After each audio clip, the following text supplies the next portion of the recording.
के अलावा अगर हम बात करें गुजरात की, गुजरात में एक तरफा जीत की तरफ, बम्पर जीत की तरफ भारतीय जनता पार्टी आगे बढ़ती नजर आ रही है।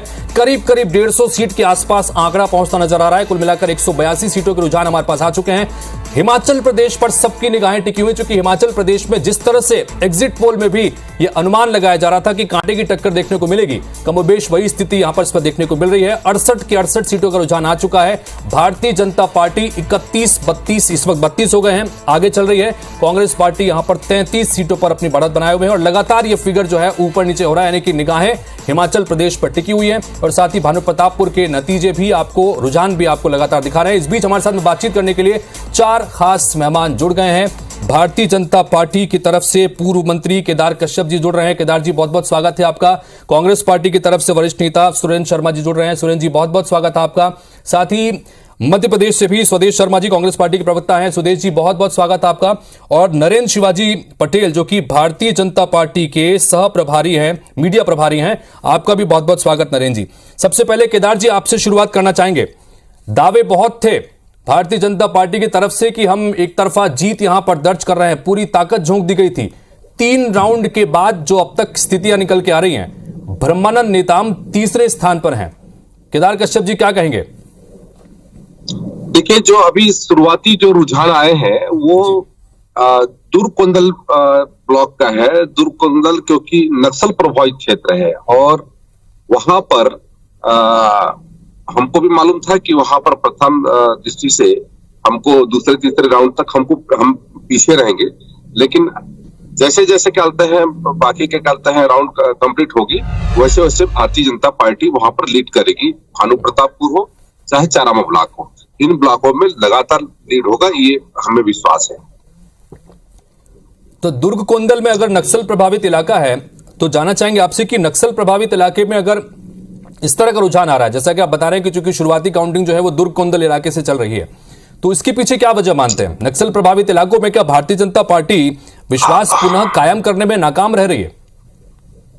देखिए, नक्सल प्रभावित क्षेत्र शुरू से हमारा एजेंडा फिक्स रहा है कि हम लोग नक्सल के खिलाफ में रहे हैं और लगातार इस बात को कहे कि नक्सलवाद खत्म होना चाहिए। उन क्षेत्रों में जिस तरीके से अभी ऑपरेशन सर्चिंग, ये सारी चीजें बंद हो गई है और उसके कारण से उन क्षेत्रों में अब कितने अंदरूनी क्षेत्र तक पहुंच सकते हैं, क्योंकि अभी मैं कल बीजापुर जाकर के आया तो वहां पर भी मैंने देखा कि सरकार को यहाँ करनी चाहिए, ऐसे कोई कहता है कार्यक्रम अभी नहीं चल रहे हैं। किसी भी तरीके की कोई स्थिति रोड ओपनिंग की स्थिति अभी नहीं बन रही है। तो कहीं ना कहीं से सरकार अभी ये स्थिति में नहीं है कि वहां पर जो हमारे नक्सल प्रभावित क्षेत्रों में मतदान उनके भरोसे में हो, ऐसी स्थिति इस कांग्रेस की सरकार ने करके रखा है। लेकिन दुर्गकोंदल का भी, क्योंकि मैंने पहले कहा है कि ये शुरुआती रुझान है और आने वाले समय में जब कहते हैं जैसे जैसे दूसरे अन्य राउंड कंप्लीट होंगे, वैसे वैसे भारतीय जनता पार्टी लीड करती जाएगी। ठीक है, अब बने रहिए हमारे साथ में, लगातार चूंकि बात कर रहे हैं। हालांकि उम्मीद केदार कश्यप जी लगातार जा रहे हैं कि जैसे जैसे आगे, चूंकि 19 राउंड की काउंटिंग भानु प्रतापपुर में होनी है और जैसे जैसे काउंटिंग आगे होगी तो ये जो रुझान आ रहे हैं ये भी बदलेंगे। सुरेंद्र शर्मा जी, क्या कहेंगे? 3 राउंड की काउंटिंग हो चुकी है, सावित्री मंडावी आगे चल रही हैं, अकबर कुर्राम दूसरे स्थान पर हैं। आप किस तरह से ले रहे हैं इसे? देखिए, मैं एक बात कहना चाहता हूं कि ये चाहे जो रुझान आप दिख रहा है, ये रुझान लगातार रहेगा और लगभग सभी राउंड में कांग्रेस की बढ़त बढ़ती चली जाएगी और हम एक पर्याप्त बहुमत के साथ, मतलब एक बहुत सफलतापूर्वक इस चुनाव को हम जीत रहे हैं। और उसके पीछे कारण कुछ भी नहीं, हम तो एक बात जानते हैं कि हमारी सरकार ने जो पिछले 4 साल में काम किया है, उन काम के प्रभाव से निश्चित रूप से छत्तीसगढ़ की जनता प्रसन्न है। और एक चुनाव नहीं, लगातार जितने भी चुनाव हुए हैं 2018 के बाद से लेकर के जितने भी चुनाव हुए, सभी चुनाव में छत्तीसगढ़ की जनता का आशीर्वाद कांग्रेस पार्टी को मिला है। और माननीय भूपेश बघेल जी के नेतृत्व के प्रति जो आस्था है, उन सारी चीजों को प्रमाणित करने के लिए ये चुनाव, तो जो रुझान अभी आपको मिल रहा है, ये रुझान लगातार बना रहेगा और हर राउंड में हमारी बढ़त बढ़ती चली जाएगी। और भारतीय जनता पार्टी के लिए ही जरूर ये चिंता का विषय होना चाहिए कि उन्होंने ही एक बी टीम तैयार किया और वो बी टीम ही उनके लिए खतरे की स्थिति पैदा कर रही है। तो वो भारतीय जनता पार्टी लेकिन सुरेंद्र जी, आपने अभी केदार जी को सुना। केदार कश्यप जी तो ये कह रहे हैं कि चूंकि शुरुआत में दुर्ग कोंदल इलाके की जो वोटिंग हुई थी वहां के मतों की गिनती का काम चल रहा है, लिहाजा जब बाकी इलाकों में जिसमें चारामा और भानुप्रतापपुर ब्लॉक में जब काउंटिंग शुरू होगी और उस इलाके की काउंटिंग शुरू होगी तो वहां पर भारतीय जनता पार्टी के जो प्रत्याशी हैं वो लीड लेंगे और ये जो चीजें हैं ये बदलेंगी। इस पर आपका क्या कहना है? हो सकता है ये दूसरे नंबर पे आ जाए, तीसरे नंबर पे है अभी। दूसरे और तीसरे नंबर के लिए कंपटीशन है अकबर खुर्राम के बीच में और ब्रह्मा नेताम जी के बीच में। भारतीय जनता पार्टी और सर्व आदिवासी समाज के बीच में दूसरे और तीसरे नंबर के लिए प्रतियोगिता है। एक नंबर का जहां तक प्रश्न है उसमें कोई प्रतियोगिता नहीं है। सावित्री मंडावी जी बहुत ही अधिक मतों के साथ इस चुनाव को जीतेंगी और उसका आधार हम एकमात्र जो हमारी छत्तीसगढ़ की सरकार ने जो काम किया है उस आधार पर हमको विश्वास है कि हमारी ये उपचुनाव में भी बहुत प्रचंड जीत होगी, इसमें कोई संदेह की बात नहीं। केदार कश्यप जी ये कह रहे हैं सुरेंद्र शर्मा जी कि वहां तो जंग बीजेपी और सर्व आदिवासी समाज के बीच में दूसरे और तीसरे स्थान को लेकर है। पहले नंबर पर तो वो कांग्रेस पार्टी के प्रत्याशी को तय बता रहे हैं। बताइए केदार जी। चलिए देखिए, खुशफहमी पालने दीजिए। पहले नंबर पे ब्रह्मानंद नेता में भारतीय जनता पार्टी है और ये कांग्रेस पार्टी जैसे जैसे इन मैदानी क्षेत्रों में आएगी वैसे वैसे कांग्रेस पार्टी हार के कगार पे जाएगी। ये मेरा दावा है। आप देखिए क्या कहते हैं 2008 से लेकर के यदि 18 तक के चुनाव के जो परिणाम है, 2000 हम लोग उससे पहले भी जितनी बार भी हम लोगों ने चुनाव लड़ा वहां पर भानुप्रतापपुर में, दुर्ग कोंदल से हमारा जो स्थिति है पहले से ही हम पीछे रहे। चाहे भारतीय जनता पार्टी हम जीते हो तब भी हम लोग वहां पीछे रहे। तो इस परिस्थिति में अभी दो तीन राउंड ही कंप्लीट हुए। तो केदार कश्यप जी लगातार ये कह रहे हैं कि थोड़ा वेट करना चाहिए। अभी तो सिर्फ 3 राउंड की काउंटिंग हुई है, बाकी अभी टोटल कुल मिलाकर 19 राउंड की काउंटिंग होनी है और इसके बाद तस्वीर बदलेगी। तो दूसरी तरफ लगातार सुरेंद्र जी कह रहे हैं कि लड़ाई तो बीजेपी और अकबर राम खुर्राम के बीच में दूसरे और तीसरे स्थान को लेकर। बहरहाल हमारे साथ में बाकी दोनों गेस्ट भी उनके पास चलते हैं। नरेंद्र शिवाजी जी, आपसे जानना चाहेंगे, आज गुजरात के नतीजे जो आ रहे हैं, जो रुझान आ रहे हैं, भारतीय जनता पार्टी को गदगद कर दिया है। एक बार फिर से यह तय हो गया है कि गुजरात में भारतीय जनता पार्टी की ही सत्ता रहने वाली अगले 5 साल के लिए। 150 के करीब पहुंच रहे हैं। ये जो जबरदस्त तरीके से जीत आ रही है और मध्य प्रदेश के भी कई भारतीय जनता पार्टी के दिग्गज नेताओं ने वहां पर अपनी ताकत झोंकी थी। क्या कहेंगे इस परिणामों को लेकर? देखिए हितेश जी, निश्चित रूप से जिस तरह के परिणाम गुजरात से आ रहे हैं, 27 साल जहां पर भारतीय जनता पार्टी शासन में रही है वहां पर पुनः 150 के लगभग सीटें यदि भारतीय जनता पार्टी को मिल रही है 182 में से, तो मैं समझता हूं कि प्रचंड बहुमत जो मिल रहा है ये इस बात का प्रमाण है कि भारतीय जनता पार्टी की सरकार है, जनता की सेवा करती है, सामाजिक सरोकार की सरकारें चलाती हैं और हमारा जो नेतृत्व है, जैसे नरेंद्र मोदी जी उसी प्रांत से आते हैं, हमारे गृह मंत्री जी उसी प्रदेश से आते हैं। तो आज जो हमारा नेतृत्व, केंद्रीय नेतृत्व है, जो बात करते हैं नरेंद्र मोदी जी, सबका साथ, सबका विकास, सबका विश्वास और सबका प्रयास, तो निश्चित रूप से उसका एक प्रमाण गुजरात ने प्रस्तुत किया है। नरेंद्र मोदी जी कहते हैं कि जब देश का एक नागरिक एक कदम चलेगा तो देश 135 करोड़ कदम आगे बढ़ेगा। उस दिशा में नरेंद्र मोदी जी का जो नेतृत्व है उसको प्रमाणित आज गुजरात की जनता ने किया है।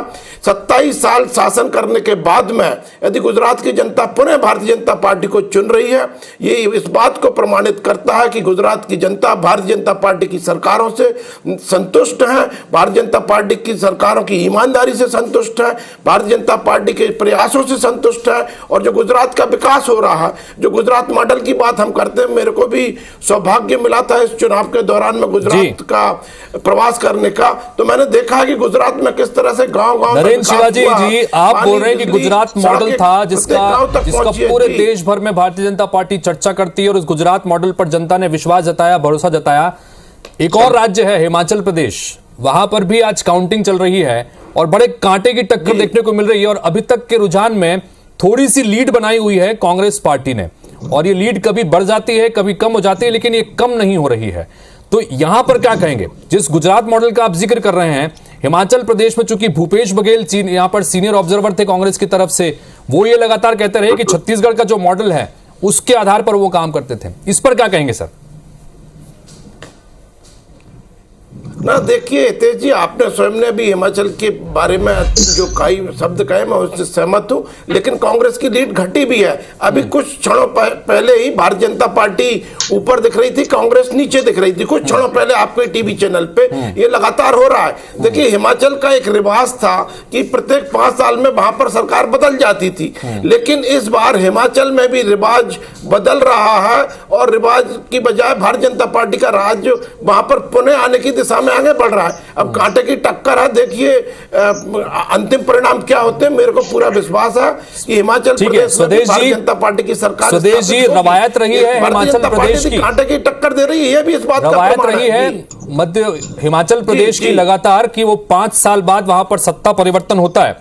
ये रिवाज कायम रहेगा या फिर भारतीय जनता पार्टी जिस तरह से दावा कर रही है हिमाचल प्रदेश में, क्या उम्मीद कर रहे हैं स्वदेश जी? फिर मैं गुजरात पर भी आपसे बात करूंगा।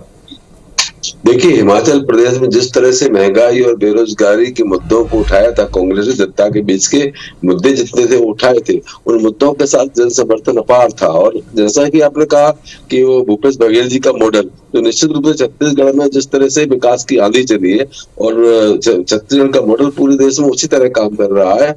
और हमने छत्तीसगढ़ की बात करें तो छत्तीसगढ़ के बाद पहुंचना हमको हिमाचल है।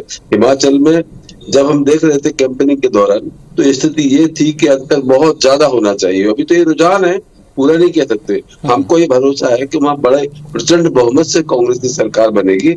और ये रिवाज कहो या रिवायत कहो वो मैं नहीं समझ पा रहा हूँ, लेकिन मैं इतना जानता हूँ कि महंगाई बेरोजगारी के विरुद्ध मध्य प्रदेश सहित 23 में मध्य प्रदेश और अभी जो चुनाव परिणाम चल रहे हैं, बदलाव 100% होने वाला है और हिमाचल में सरकार कांग्रेस की बनेगी। ठीक है, मैं गुजरात पर भी बातचीत करूंगा क्योंकि यही कमोबेश जो मुद्दे जिसकी जिक्र आप कर रहे हैं हिमाचल प्रदेश का, यही मुद्दे गुजरात में भी थे, लेकिन वहां की स्थिति भी सामने है। मैं बात करूंगा, लेकिन इस वक्त चूंकि भानु प्रतापपुर का एक बार हम लोग अपडेट फिर से दे दें कि भानु प्रतापपुर में तीसरे राउंड की काउंटिंग पूरी हो चुकी है और लगातार जैसे जैसे राउंड द राउंड काउंटिंग आगे बढ़ रही है वैसे चूंकि तीसरे राउंड का पूरा फाइनल फिगर भी हमारे पास में आ गया है। उस फाइनल फिगर के मुताबिक सावित्री मंडावी को 9,592 वोट मिले हैं और इस वक्त 4,596 वोटों से इस वक्त वो आगे चल रही हैं। तीसरे स्थान और दूसरे स्थान के बीच में अकबर कुर्राम दूसरे स्थान पर हैं और ब्रह्मानंद नेताम जो है वो इस वक्त तीसरे स्थान पर चल रहे हैं और बहुत ज्यादा वोटों का अंतर नहीं है। लेकिन कुल मिलाकर इन सब के बीच हमारे सहयोगी जुड़ गए हैं सीधे, सौरभ परियार, उनके पास चलते हैं। सौरभ, 3 राउंड की काउंटिंग पूरी हो चुकी है और सावित्री मंडावी की बढ़त लगातार बढ़ती जा रही है, लेकिन बीजेपी के लिए चिंता इस बात की लेकर कि बीजेपी प्रत्याशी तीसरे स्थान पर चल रहे हैं। सौरभ, क्या अपडेट आपके पास?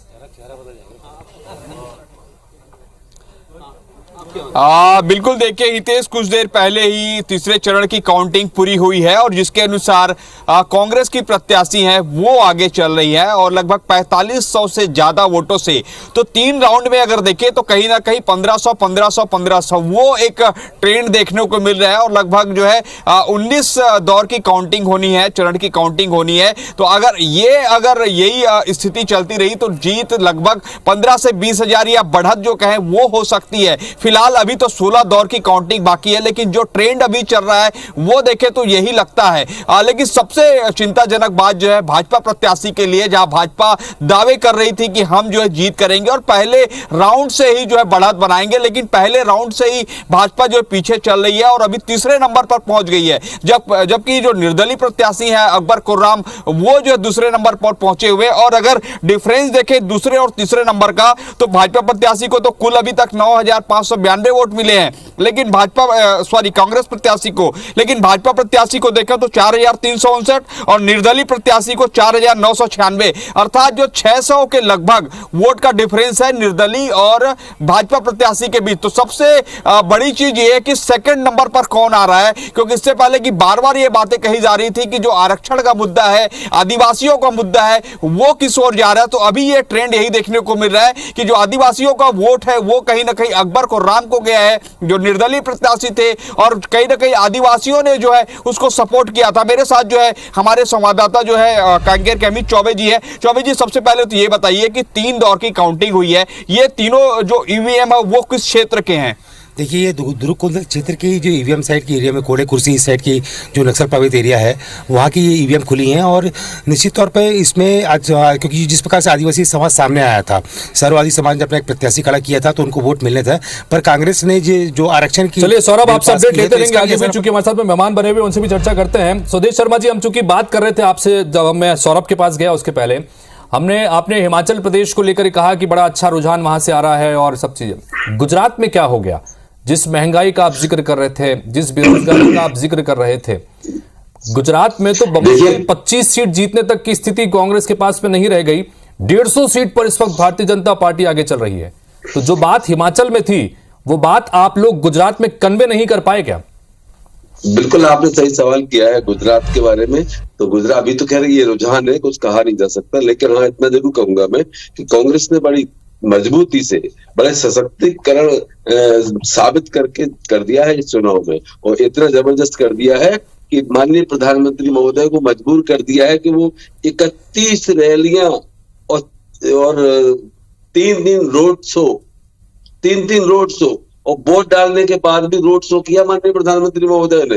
और ये देश के इतिहास में पहली बार हुआ है कि कोई माननीय प्रधानमंत्री अब किसी एक राज्य के चुनाव में 31 रैलियां करे। ये नोट करिए साहब, ये देश जानना चाहता है 31 रैलियां, मतलब इनको सिर्फ चुनाव दिखता है माननीय प्रधानमंत्री महोदय को, देश कभी नहीं दिखा। 31 रैलियों के लिए मजबूर कर दिया। सामने दिख रहे हैं, उसके परिणाम भी तो सामने दिख रहे हैं। लेकिन कांग्रेस पार्टी ने तो ऐसा लगता है कि यहाँ पर एक तरह से वॉकओवर दे दिया था। देखिए, किस बड़े चेहरे का जिक्र आप करना चाहेंगे कि जिसने जाकर गुजरात में अपना जोर लगाया हो, पूरी तरह से ताकत झोंकी हो? राहुल गांधी महज एक दिन गए हैं वहां पर, तो कुल मिलाकर जिस तरह से चीजें निकल के आई, क्या आपको लगता नहीं कि वॉकओवर दिया गया? पूरी बात मेरी होने दीजिए। देश के इतिहास में पहली बार हुआ कि कोई प्रधानमंत्री किसी राज्य में 31 रैलियां करे, और जिस दिन वोट है, वोट डालने के बाद वो आइकॉन दिखाते हुए, निशान दिखाते हुए रोड शो करे। ये देश में पहली बार हुआ है। कुल मिलाकर के इन्होंने पूरी तौर पर सारी मशीनरी का उपयोग किया, धन का, बल का, बाहुबल का, बावजूद इसके अभी ये रुझान है। आप परिणाम कह रहे हैं वो आपके लिए हो सकते हैं, लेकिन मैं रुझान मान रहा हूँ। रुझान, हम अच्छी स्थिति में आएंगे, अच्छी स्थिति में रहेंगे। निश्चित रूप से आने वाला समय जब परिणाम पूरे घोषित हो जाएंगे तो हम अच्छी स्थिति में रहेंगे। लेकिन हाँ इतना जरूर है कि माननीय प्रधानमंत्री महोदय को हलाकान कर दिया, परेशान कर दिया, इतना ज्यादा आक्रोशित कर दिया। शिवाजी जी, क्या कहेंगे? महोदय, प्रधानमंत्री जी को हलाकान कर दिया था विपक्ष ने, कांग्रेस पार्टी ने, और सबने मिलकर उनको 31 रैलियां यहां पर करनी पड़ी, और उसके बाद इस तरह के परिणाम आ रहे हैं कि गुजरात में कहने को कुछ नहीं था और सिर्फ मोदी के चेहरे पर चुनाव बीजेपी ने वहां पर लड़ा। बिल्कुल हितेश जी, देखिए मैं बार बार इसीलिए उंगली उठा रहा था कि मैं सुदेश जी का धन्यवाद करना चाहता हूं कि सुदेश जी को बहुत बहुत धन्यवाद। जिस तरह से उन्होंने हमारे प्रधानमंत्री जी की परिश्रम की पराकाष्ठा जो परिश्रम करते हैं उस पर मोहर लगाई है कांग्रेस के प्रवक्ता साथी सुदेश शर्मा जी ने। इसलिए मैं उनका बहुत अभिनंदन करता हूँ, बहुत आभार करता हूँ। और वो किस तरह से परिश्रम की पराकाष्ठा करके परिश्रम की पराकाष्ठा करके यदि जनता के बीच में जाके जनता की सेवा करते हैं, जनता के बीच में जाके रैलियां करते हैं, तो दूसरी तरफ सुन लीजिए, सुन लीजिए, प्रधानमंत्री जी का शेड्यूल देख लीजिए, प्रधानमंत्री जी का शेड्यूल देख लीजिए। 365 दिन देश की जनता की सेवा करते हैं। यदि संगठन का काम करते हैं तो सत्ता का भी काम करते हैं। जिस दिन वो रैली यदि अहमदाबाद में करते हैं उसी दिन शाम को जाकर संगठन की बैठक करते हैं, उसी दिन शाम को जाकर सरकार की बैठक करते हैं, उसी दिन शाम को जाकर दिल्ली में G20 की बैठक में भाग लेते हैं। ये हमारे प्रधानमंत्री जी परिश्रम की पराकाष्ठा करते हैं। जब हमारे सुरेंद्र शर्मा जी क्या कहेंगे? प्रधानमंत्री जी परिश्रम की पराकाष्ठा करते हैं, उस परिश्रम का असर जो है गुजरात में देखने को मिल रहा है। 150 सीटें जीत ली है। कांग्रेस पार्टी के लिए वाकई में चिंता का विषय है। देखिए, जिस तरह से सुदेश जी भी कह रहे थे कि हमने मजबूर कर दिया कि प्रधानमंत्री वहां पर आए और 31 रैलियां उनको करने के लिए मजबूर होना पड़ा, और लेकिन परिणाम तो दिखा रहे हैं ना। 150 सीट जीत गई है, पर रुझान भी है, 150 सीटों पर इस वक्त आगे चल रहे हैं। ये बंपर जीत है वहां पर, और कांग्रेस पार्टी महज 22 सीटों पर सिमटती नजर आ रही है। क्या कहेंगे सुरेंद्र जी?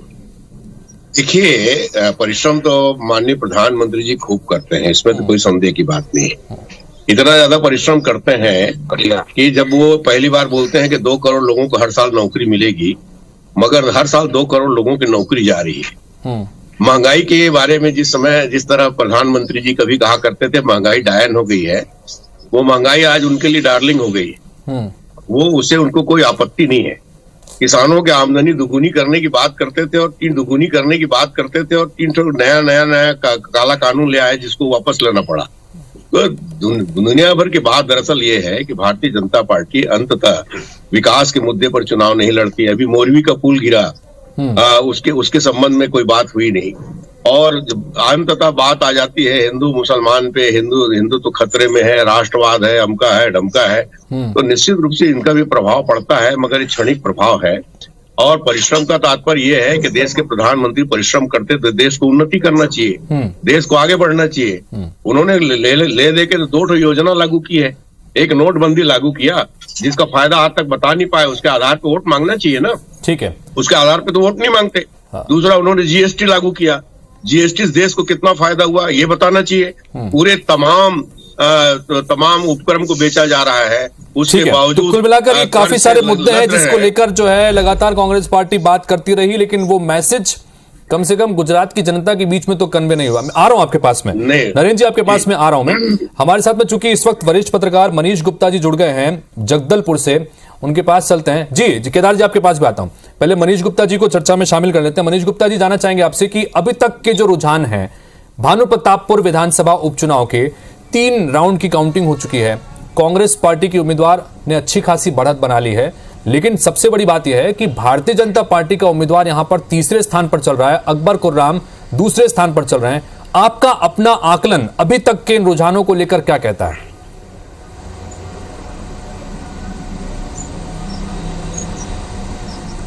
देखिए, भानुप्रतापपुर जो चुनाव की काउंटिंग 19 राउंड तक चलनी है, और अभी जो 3 राउंड के जो नतीजे आए हैं, दरअसल भानुप्रतापपुर की जो भौगोलिक स्थिति और सामाजिक स्थिति अलग अलग है। दुर्ग कोंदल इलाके में जहां पर सर्व आदिवासी समाज का प्रत्याशी काफ़ी प्रभावी है, वहां पर इन्होंने काफ़ी अच्छी व्यू रचना रची थी, और मुख्यतः 3 पॉकेट में डिवाइड है, दुर्ग कोंदल, भानुप्रतापपुर और चारामा।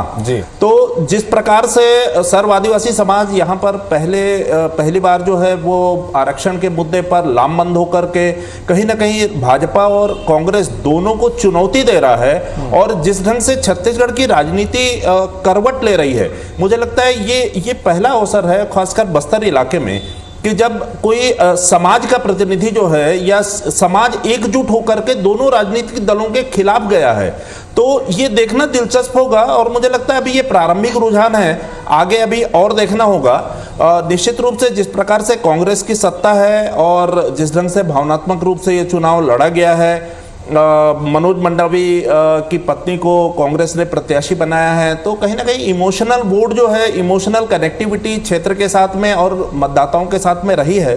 तो ये अभी जो जिस प्रकार से परिणाम आ रहे हैं, ये अपेक्षित परिणाम है, पर फाइनल आकलन करना मुझे लगता है जल्दबाजी होगी, कुछ देर अभी और इंतजार करना होगा। तो कुल मिलाकर इस वक्त चौथे राउंड का हमारे पास में फिगर भी आ गया है, थोड़ी देर पहले इसके बाद हम स्क्रीन पे भी उसको दिखाएंगे, लेकिन 4th राउंड का जो अपडेट है उसके बाद कांग्रेस प्रत्याशी सावित्री मंडावी 6,693 वोटों से इस वक्त अपनी बढ़त को बना चुकी हैं, और आदिवासी समाज के जो प्रत्याशी हैं वो अभी दूसरे स्थान पर चल रहे हैं। करीब 1,000 वोटों का अंतर अब दूसरे और तीसरे स्थान के लिए हो गया है। केदार कश्यप जी, आप अपनी बात कुछ कहना चाह रहे थे, अपनी बात भी रखिएगा, और जो बात मनीष जी ने कही उसके संदर्भ में भी अपनी बात रखिएगा।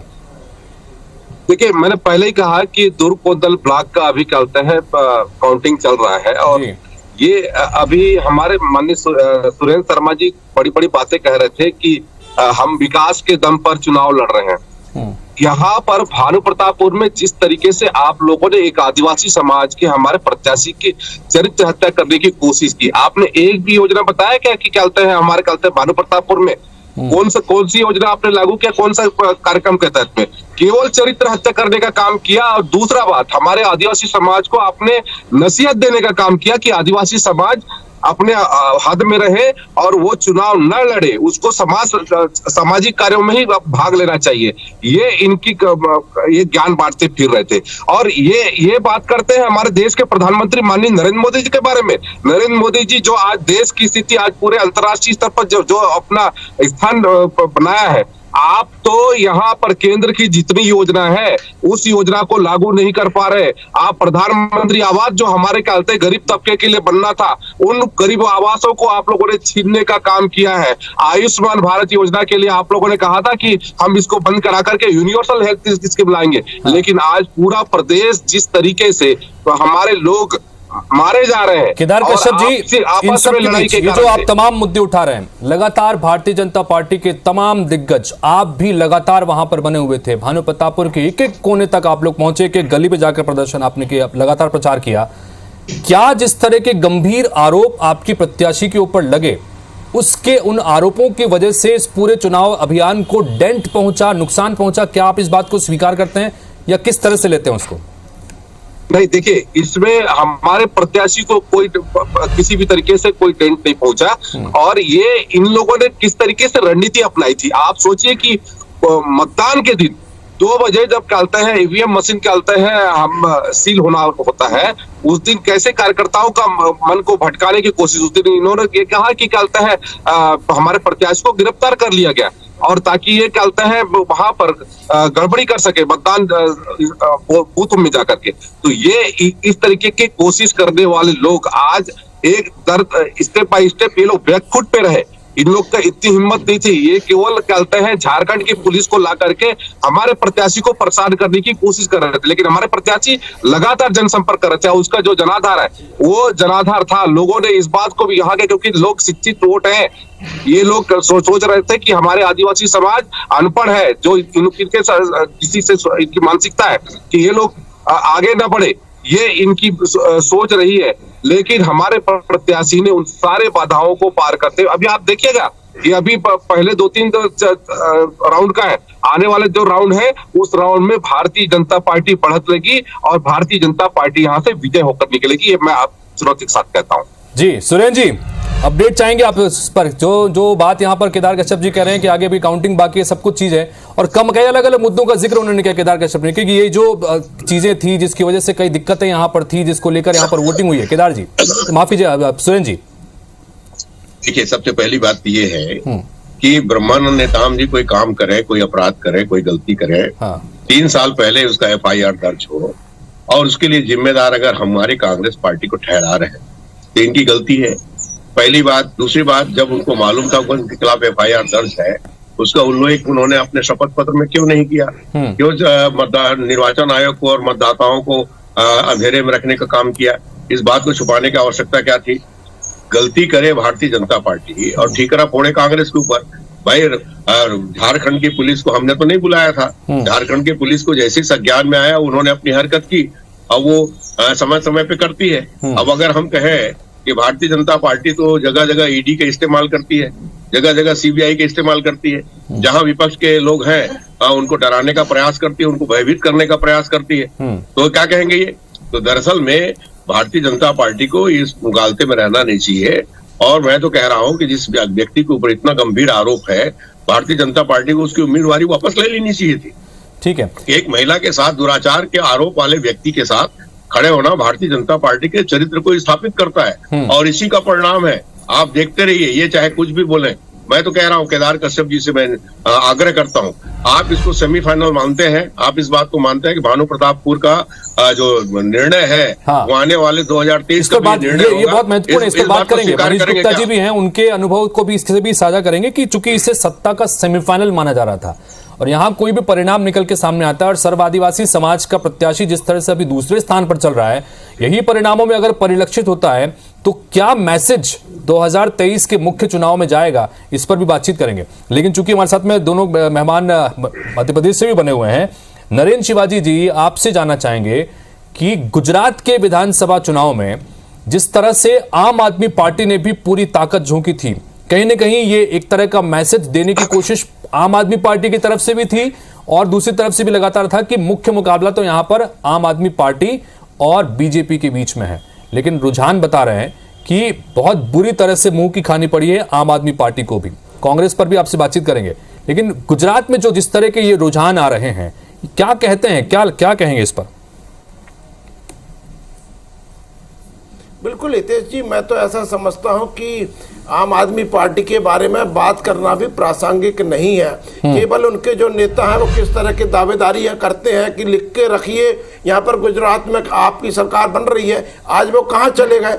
आज वो मुंह दिखाने लायक नहीं बचे और मुंह दिखाएंगे भी नहीं और कोई रिएक्शन भी नहीं करेंगे।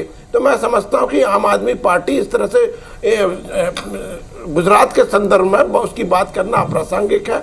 उनका सीमित केवल एक क्षेत्रीय दल के रूप में वो दिल्ली तक सीमित है, बाकी के अन्य प्रांतों में जाकर वो केवल हवा बनाने का काम करते हैं। इसलिए मैं समझता हूँ गुजरात में भी केवल उन्होंने एक हवा बनाने का काम किया था, जो एक गुब्बारा था जो फूट गया है।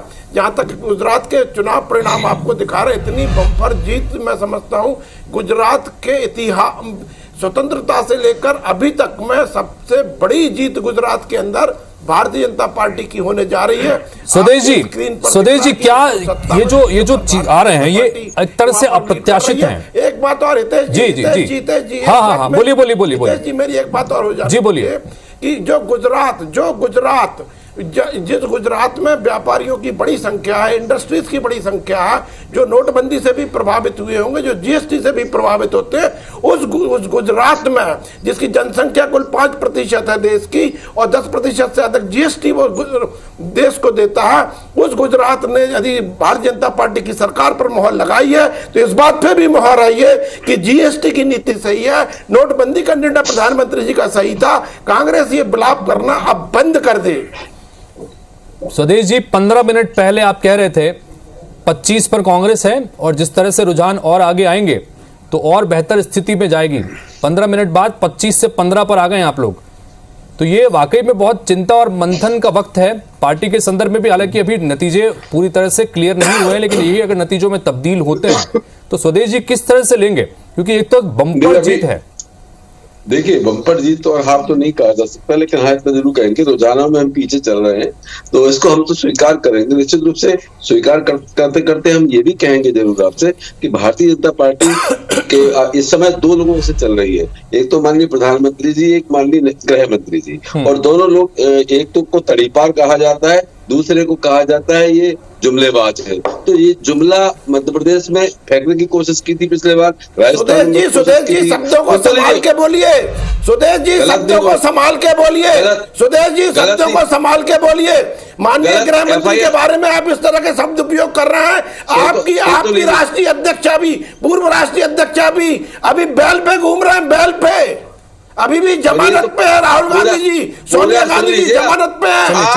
निजी आक्षेप सुन लीजिए ना, निजी आक्षेप अरे सुन लीजिए ना, सोनिया गांधी जी भी जमानत पे है, राहुल गांधी जी भी जमानत पे है। बेबी अभी अरे भूल गए 2002, आप भूल गए, ये वही जोड़ी है। अरे गुजरात तो ये वही लोग है, ये कहते हैं अरे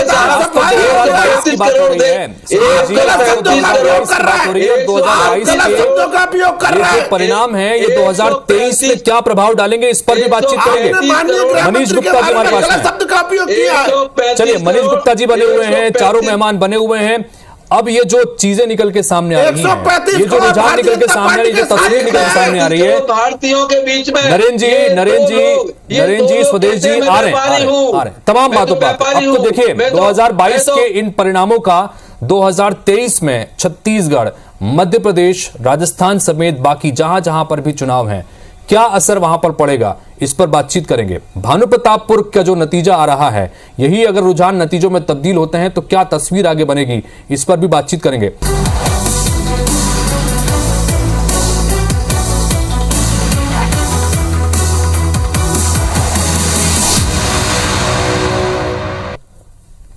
तो 24 का ट्रेलर और पिक्चर अभी बाकी है। 24 का ट्रेलर, साथ में 2023 में क्या तस्वीर बनेगी ये बताएंगे। और भानुप्रतापपुर में उपचुनाव की तस्वीर धीरे धीरे साफ होती जा रही है। 4 राउंड की काउंटिंग अब तक पूरी हो चुकी है और 4 राउंड की काउंटिंग के बाद कांग्रेस प्रत्याशी सावित्री मंडावी 6,693 वोटों से इस वक्त आगे चल रहे हैं और दूसरे स्थान पर सर्व आदिवासी समाज के प्रत्याशी अकबर राम कुराम बने हुए हैं। भाजपा प्रत्याशी ब्रह्मानंद नेताम तीसरे स्थान पर खिसके हुए हैं, लगातार दूसरे दौर की काउंटिंग के बाद ही।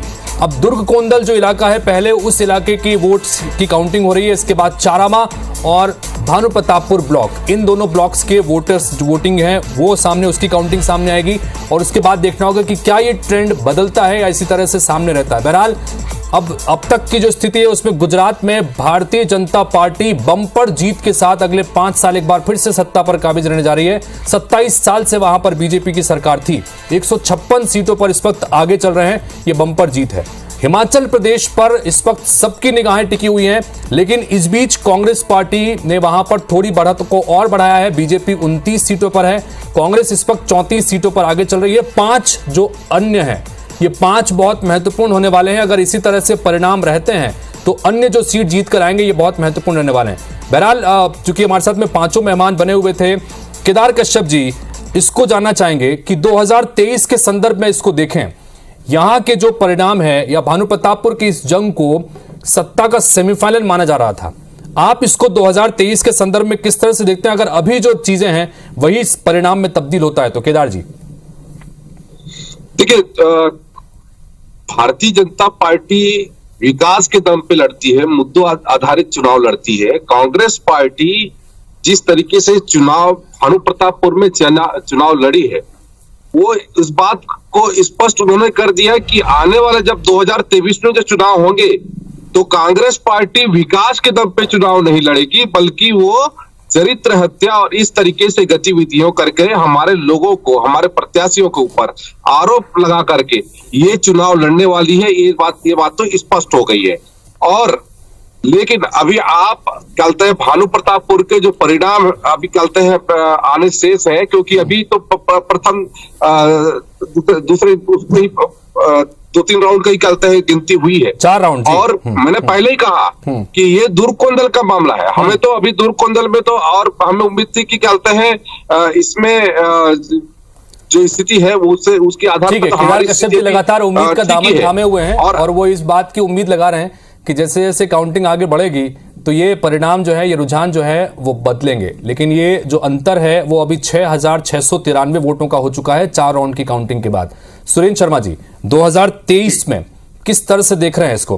क्योंकि कहीं ना कहीं ये एक बड़ी संजीवनी के रूप में है, ताकत सरकार की तरफ से भी पूरी तरह से झोंकी गई थी। हालांकि यहां पर एक सहानुभूति का फैक्टर भी था, मनोज मंडावी के निधन के बाद चूंकि ये सीट खाली हुई थी। आप किस तरह से देख रहे हैं इसको? देखिए हितेश जी, दरअसल में आपको इसको पूरे परिप्रेक्ष्य में देखना पड़ेगा। 2018 में जहां छत्तीसगढ़ की जनता ने भारतीय जनता पार्टी की 15 साल की सरकार को 15 सीटों पे समेट दिया, उतने में ही नहीं रुके।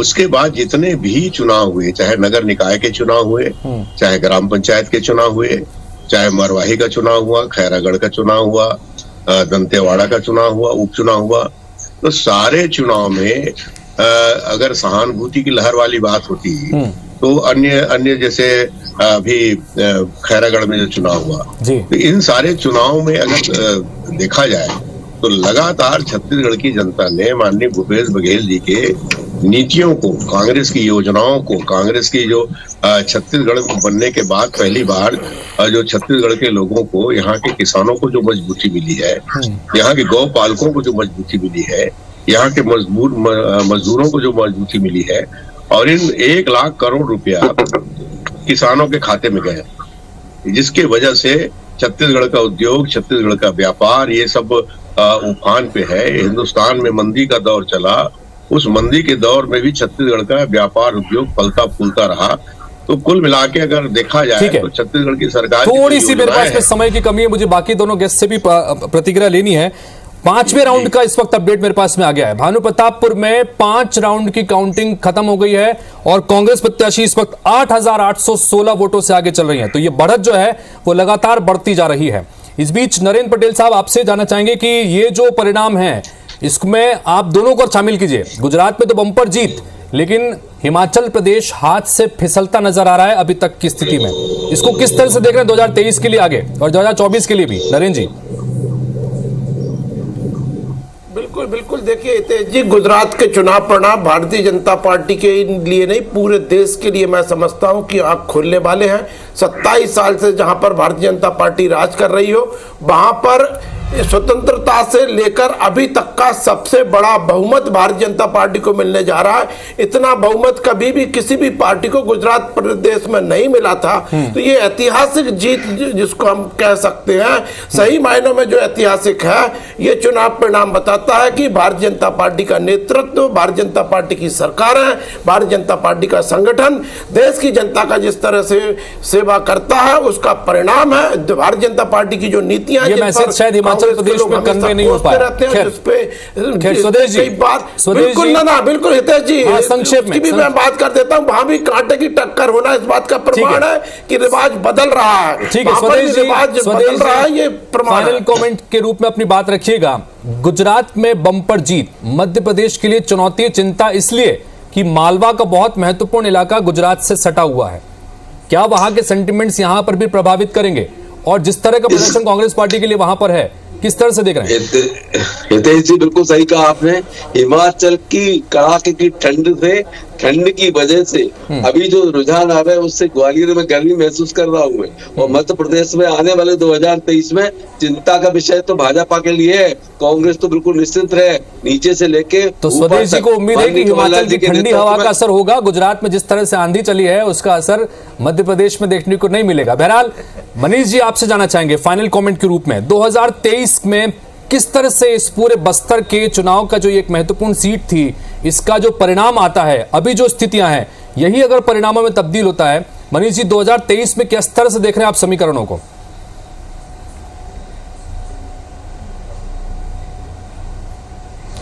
देखिए निश्चित रूप से उपचुनाव है, बावजूद इसके जीत होती है। और जिस ढंग से कांग्रेस का प्रत्याशी जो है पहले राउंड से ही लगातार लीड बढ़ा रहा है, और इसमें अगर ये जीत में कन्वर्ट करते हैं, जिसकी संभावना अब लगने लगी है, तो मुझे लगता है कांग्रेस को एक संजीवनी मिलेगी। और जिस प्रकार का मोमेंटम अगले चुनाव के लिए चाहिए, वो उस पर कांग्रेस को अपर हैंड मिलेगा।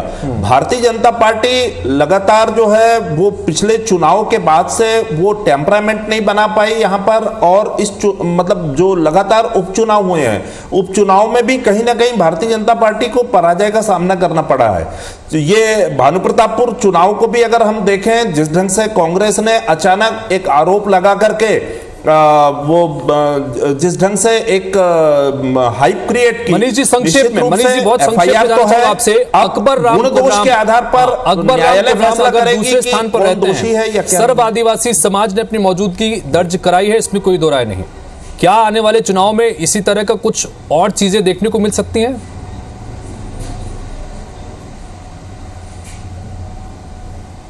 निश्चित रूप से हितेश जी, मैं आपको बताना चाहूंगा कि ये चुनाव जो है कहीं ना कहीं ये छत्तीसगढ़ जो है जातिगत आधार पर अब चुनाव की ओर बढ़ रहा है। सर्व आदिवासी समाज के कुछ प्रतिनिधियों से मेरी कल बात हुई थी, उनका कहना यह था कि भानुप्रतापपुर में चाहे जो भी परिणाम आए, अगले चुनाव में जो 29 विधानसभाएं हैं उनमें हमारे प्रत्याशी खड़े होंगे। इसके अलावा 10 विधानसभाएं। ये बहुत महत्वपूर्ण है कि अब जातिगत समीकरणों के आधार पर छत्तीसगढ़ आगे बढ़ता नजर आ रहा है। ये बहुत महत्वपूर्ण है और इसका असर 2023 में भी चलेगा।